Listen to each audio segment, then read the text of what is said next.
Don't call me Scarface. My name is Capone. C-A-P-O-N-E, Capone.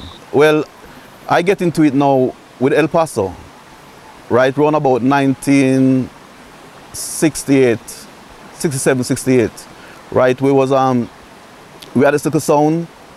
We decided to build up. We start from a little puppy until it turned big dog, you know what I mean? Right, because when we started originally, we didn't have any, and I used to go and watch Uri play King Tubby's, right, and in them days, right, up till now, I never hear a better sound than King Tubby's sound system. That was the sweetest sound in the whole wide world, right? Uri had this echo thing on it. That's when he said, when he's introducing a music or advertising a dance, right? Like I said, this coming Saturday night. All road lead to the place, call. Now, like I said, from listening to Pampadou that night, right? It's like something was born inside of me, you know, right? Because I started working on the mic now. And what I was doing now, everybody loved it, you know? And it reached a stage now where I was mashing up the place, you know, taking over the whole Kingston 13 era, right? No sound contest, El Paso, right? You had other sounds. While DJing the sound, Keith Hudson, the great late Keith Hudson, came to me one day and said, I want you to do some recording for me, you know. And I did this song for him named Maca Version, which was my first record, right?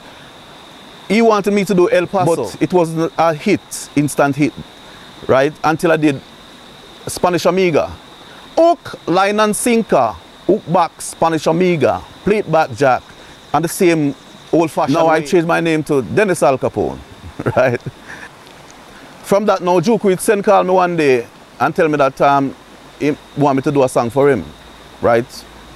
And I went and I did this tune for him, Teach the Children, which was an instant hit.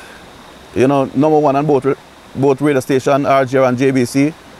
And from that, and they were in the studio and they were mixing a song, right? And I was sitting beside the mixing board, and Mark was standing behind Errol, and Juke was sitting over the other side beside the dub machine. Anyway, something wasn't right with the song while they were mixing it, and Juke would take out him gun, you know, right, and fire a shot right beside me, right on my foot, right. And when he fired the shot, he said, "That damn rat." Right, there was no rat there, you know what I mean? Right? But it's joke that over and over. When he's not pleased with certain things, him just lick two shots. Yeah, there was another producer on the scene, which was a good friend of mine as well, Lee Scratch Perry, because him and Bunny Lee used to spar, you know. But in the early days, as you know, Scratch was a recording artist too, you know. We did quite a few songs at Downbeat, right? And I used to listen to Scratch a lot. People like Scratch, Prince Buster. So, how has DJ music changed from the early days when it first started, right up until nowadays, Steve? Please. Well, in the early stages, right, you had people like King Sporty, right, Sir Lord Comic, Cuttings and people like those, right? When they was riding on the scary rhythms, right, they didn't say much. They would more or less introduce the song, right, and they would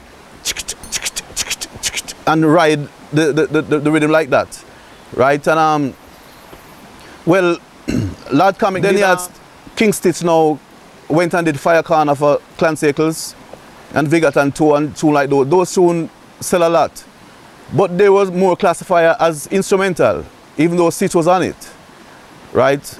Now until you right now did Wake the Town and Tell the People, and a new sound was born in Jamaica. Just like what he said, wake the town and tell the people, because we wake up one morning and there was Uri mashing up the whole place. We'd wake the town and tell the people.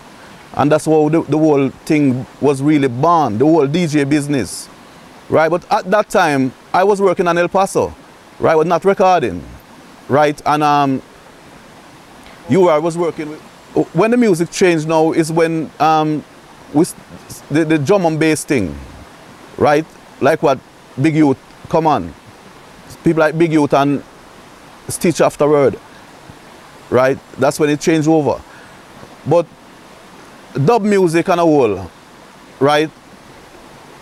Dub music was started by King Tubby's, right? Because Tubby's used to buy the acetate from Duke Reid and Coxsone, right? By the raw rhythm, right? On a dub plate, right? And when that played in the dance hall, it caused a big riot, you know what I mean?